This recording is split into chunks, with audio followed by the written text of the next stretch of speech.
question. All right, folks, here we are. We are on round 3 of starting the Polara up. Now, today's game plan is going to be, we're going to set the timing because if you've seen the earlier videos, we had a bad harmonic balancer which screwed everything all up. And the whole process between the first 2 takes we did for starting the engine, the timing's been all out of whack. So if you've been following the channel, you'll watch our last video. I put a harmonic balancer on this thing and I called Summit Racing, which they were very, very polite and told us how to set it up. That degree chart that's on the harmonic balancer, 0 is top dead. So that's where the mark's supposed to be. So what we're going to do, is I'm going to have Gail crank the engine. Before we start it, I'm going to just make sure the timing mark is on 0 and on 10 degrees because this engine requires 10 degrees before top dead center. And then what we're going to do is, once the timing is set, then we are going to start the engine and we're going to do a coolant flush. Since you saw before that the coolant was just a mess and it's full of, the block was full of rust and water. So we made our own coolant flush kind of machine kind of thing going on, and we're hoping that it works. We've never done this before, but I have done this when I worked at an auto repair shop with a different thing. But we've got a big wash tub so that we can catch all the dirty water. And what we did was we hooked up hot water from my hot water heater to where Gail's going to be supplying the engine with water. Because if we keep putting cold water in it, what's going to happen is it's going to take forever that thermostat to open, and we're going to have a hell of a time. We're going to be here all night till it gets dark, flushing the system. So I'm going to have her feed the car hot water so that it moves along faster. We can get this thing flushed, and while that is happening, I'm going to be tuning the carburetor, and then we're rocking and rolling. We are ready to hit the road because mechanically the car will be done. So what we're going to do next is we are going to take that camera, we are going to put it on a tripod, and we are going to set the timing. So we'll see you there in a few seconds. Alright, it's time to fire this thing up. So the timing is now set. Gail's going to hop in there and she's going to man the cranking machine. Let me know when you're ready. Okay, let me pump some fuel in there. Okay, crank it.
Let's take a look at that temperature gauge.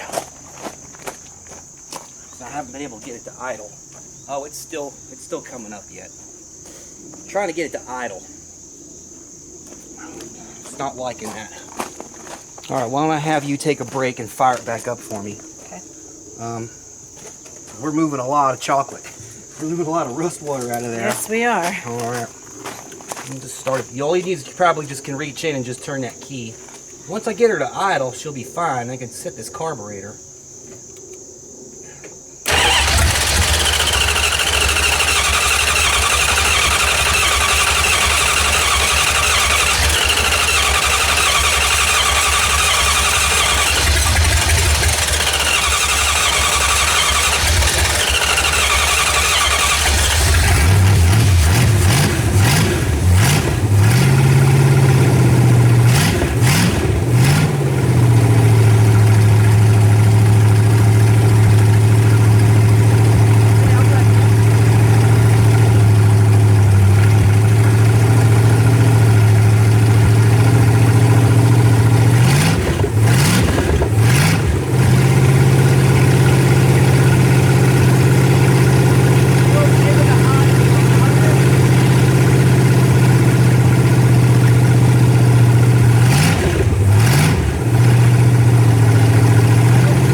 Okay, so now the plan is, see this little vacuum gauge here, it's kind of a little all wonky.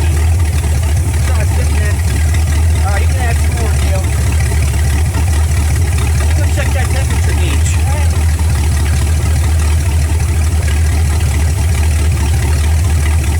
Good? It's right smack dab in the middle. All right, that's good. Hold on.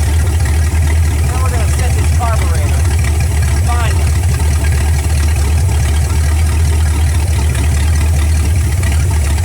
All right, you can add a little more.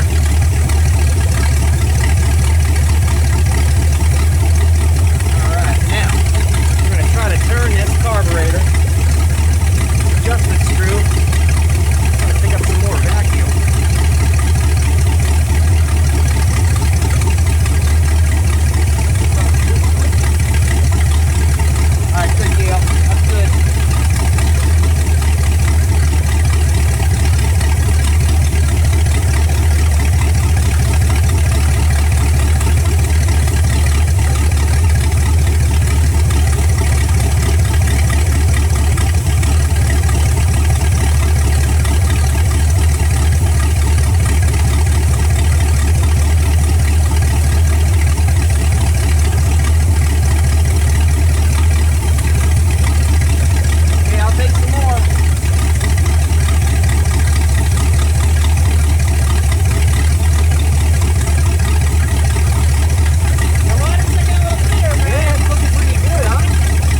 fantastic. It took a whole wash tub, but it's out. Yeah, it sure did. Look at that. How many gallons do you think that wash tub is? I don't know. Maybe 10? Yeah, I'd say at least that, 10, huh? 15. We sprung a leak, though. Where? We sprung a leak in the side of the... Oh, that's okay. I don't care about that. Your hose actually sprung a leak, too, Brian. Yeah, I know. Well, it's leaking. Well, all kinds of stuff's leaking here and there, but I thought the radiator... I got sprayed, and then I realized, oh shit, I wasn't telling you. Yeah, I know. I wasn't paying attention either, so I was at fault for that too. Yeah.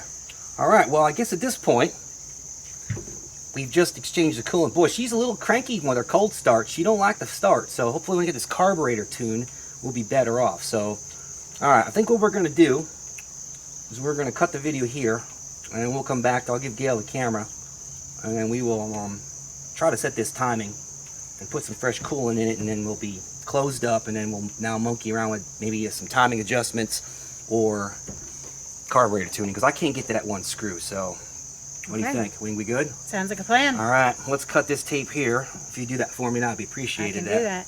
You'll cut the tape for me. Bye. All right, and we'll come back again.